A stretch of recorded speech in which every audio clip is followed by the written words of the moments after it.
Bugün 9 Şubat 2023 Perşembe günü TRT Haber kaynaklı haberlerden sizlere sunmaya başlıyorum. Son dakika olan son dakika olarak geçilen haberde Cumhurbaşkanı Erdoğan'ın Gaziantep Osmaniye ve kiliseye gitmesi bekleniyor şeklinde haber verilmiş. Evet, şu an bir haber geldi.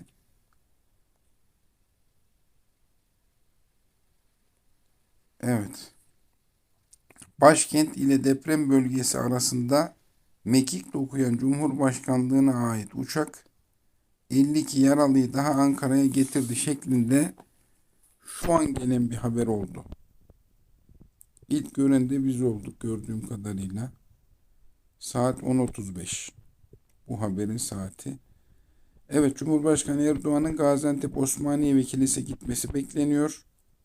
Deprem enkazına kızılötesi ışınlar gönderiyor. Göçüğün altındaki afetzedenin yeri belirleniyor başlıklı haber. Yerli ve milli yeraltı görüntüleme cihazları Kahramanmaraş'ta arama kurtarma çalışmalarını kolaylaştırıyor şeklinde verilmiş. Evet, adı alnına yazıldı. Enkaz bebek. Cumhurbaşkanlığına ait uçakla Kahramanmaraş'tan Ankara'ya götürülen refakatçisiz bebeklerin üzerine sağlık durumu ve bulunduğu yere ait bilgilerin yer aldığı notlar vardı şeklinde haber verilmiş. AFAD 12.873 can kaybı, 12.937 yaralı var açıklaması yapmış. 08.55 bu haberin verildiği saat. Evet, 3 kişilik aile 73 saat sonra kurtarıldı. Kahramanmaraş'ta bağış çifti 5 yaşındaki çocuklarıyla enkazdan çıkarıldı. Kimse bu iyiliğin karşılığını ödeyemez şeklinde videosunu da görüyorsunuz. Haber geçilmiş. Evet, evde, okulda, iş yerinde afet ve acil durum çantası her zaman hazır ve ulaşılabilir olmalı. Olası bir deprem sonrasında yardım ekipleri ulaşana kadar acil ihtiyaçların bulunduğu bir çanta sizin ve sevdiklerinizin hayatını kurtarabilir şeklinde bilgi verilmiş. Resmi de şöyle büyüteyim.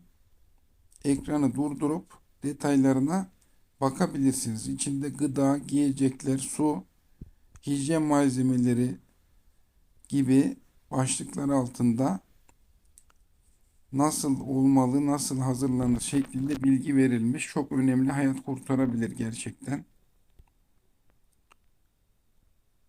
Ama benim yarın okulum var. Adıyaman'da 70 saat sonra enkazdan çıkarılan 7 yaşındaki Ahmet'in aklı hala okulundaymış. Bakın resim, videoda görüyorsunuz. İnsan etkileniyor. Umudumuzu da seni de kaybetmedik. Doğan şeklinde başlık atılmış. Kahramanmaraş'ta enkazdan 64 saat sonra çıkarılan Doğan Akkök duvara bu notu yazmıştı. Umudumuzu kaybetmeyin. Umudunuzu kaybetmeyin. Evet. Evet, deprem anında saniyeler içinde saklanacak yer seçmek zor olabilir. Bu yüzden evin hangi bölümlerinin daha güvenli olduğunu önceden belirlemekte fayda var şeklinde bir haber var. Resmini de büyüteyim. Bunu mutlaka ekranı durdurarak inceleyebilirsiniz. Çok faydalı olacaktır kesinlikle. Çünkü deprem anında panik oluyor. Panik olunca da her şey daha zor oluyor. 24 saat prensibiyle üretimlerimizi yapıyoruz. Türk Kızılay'ı çadır üretimini 2 katına çıkardı şeklinde bir haber verilmiş. Kosova'da hükümet binasının dış cephesine depremlerde hayatını kaybedenler için Türk bayrağı yansıtıldı haberi verilmiş. Resimde görüyorsunuz. Hatta şöyle daha büyüteyim. Abi gözümü açayım mı? Aç canım aç. Aç bebeğim şeklinde konuşmalar olmuş.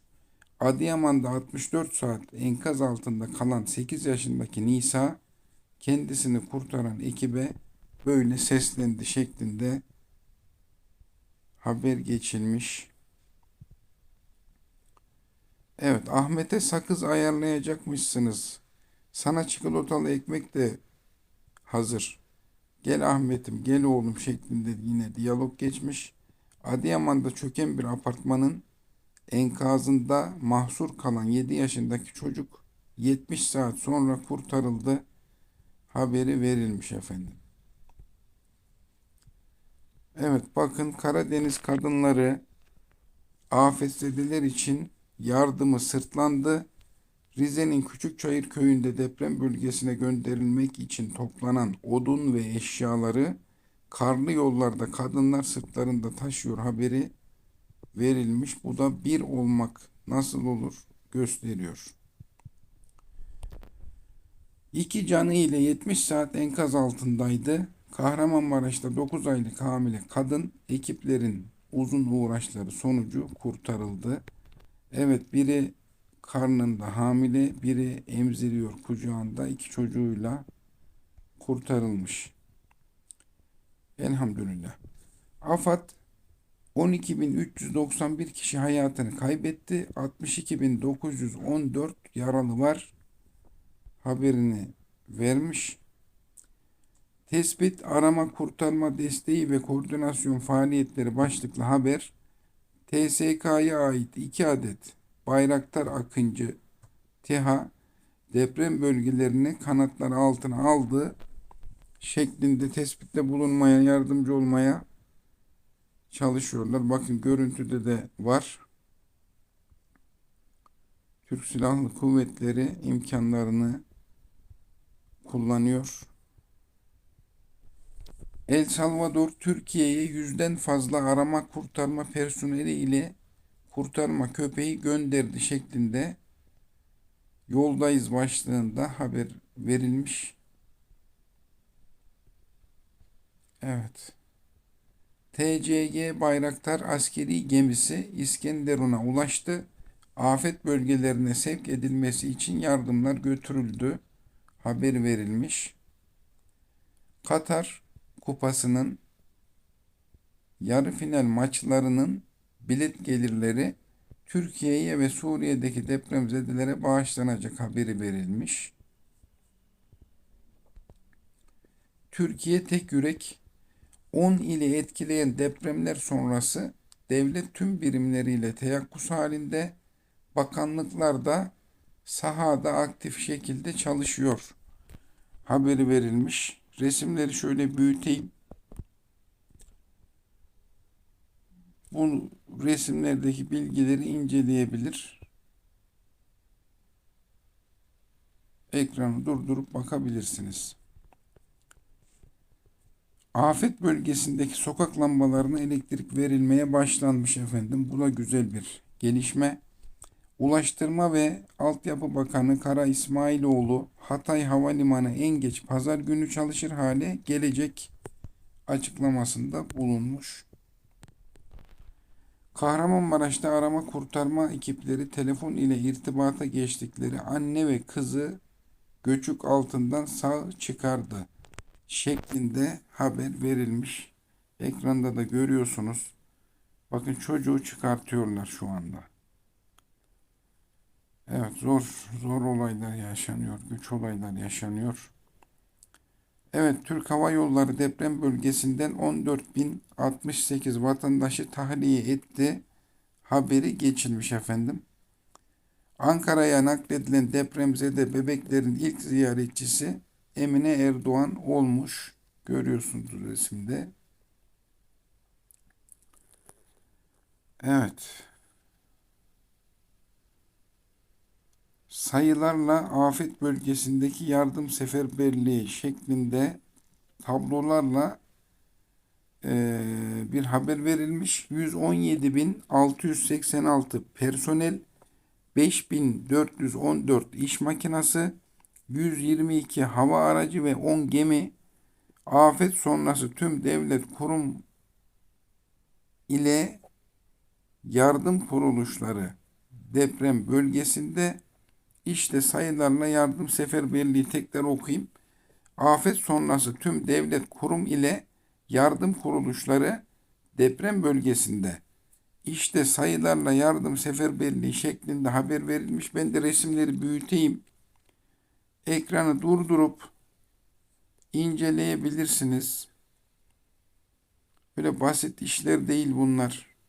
Spekülatif haberlerde, sözlerde söyleniyor.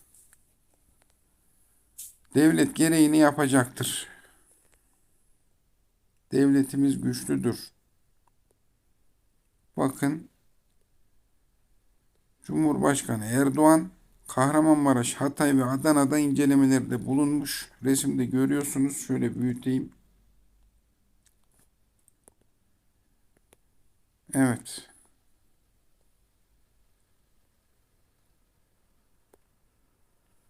Depremzedelerle bir araya geldi.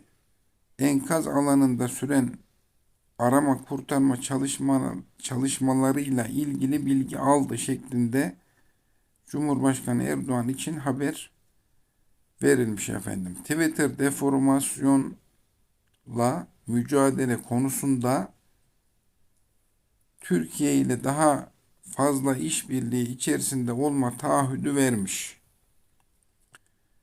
Evet, öyle de olmalıydı zaten.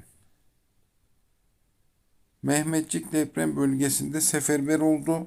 Çadır kent kurulumu sıcak yemek dağıtımı, İHA'larla keşif, tespit ve arama kurtarma çalışmaları şeklinde haber verilmiş. Bu 8 Şubat'a ait bir haber. Yani 8 Şubat saat 23.47 için, yani gece yarısı için.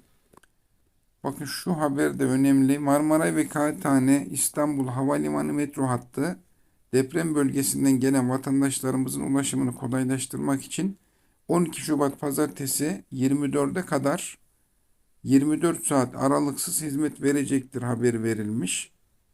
İstanbul'dan deprem bölgesine gidecek 1500 gönüllü için Konya'ya 3 ek YHT seferi yapılacak haberi var. Deprem bölgelerinde refakatçileri olmayan 16 bebek Cumhurbaşkanlığına ait uçakla Ankara'ya götürülmüş. Onun görüntüleri var. Evet, Malatya'da arama kurtarma çalışmalarında bir kişi enkaz altından sağ çıkartıldı haberi var. Şu haberle sonlandırabilir miyiz? Bakalım, Almanya elinden geldiğince destek sağlamaya devam edecek. Alman Meclisi'nde depremlerde hayatını kaybedenler için saygı duruşunda bulunuldu şeklinde haber verilmiş Almanya'dan.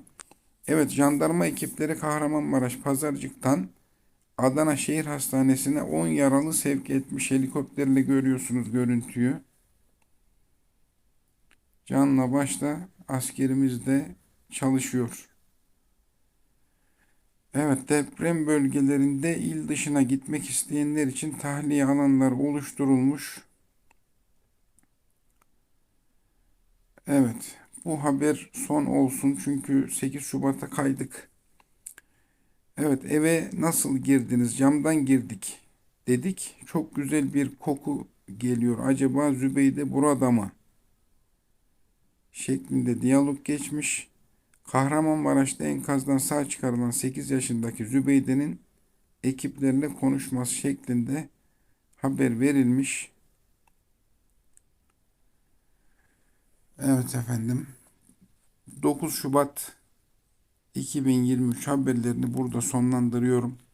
Ölenlere Allah'tan rahmet, yaralılara şifa, kurtarılmayı bekleyenlere de acil müdahaleyi Allah'tan diliyorum. Her şeye rağmen hoşça kalın diyorum.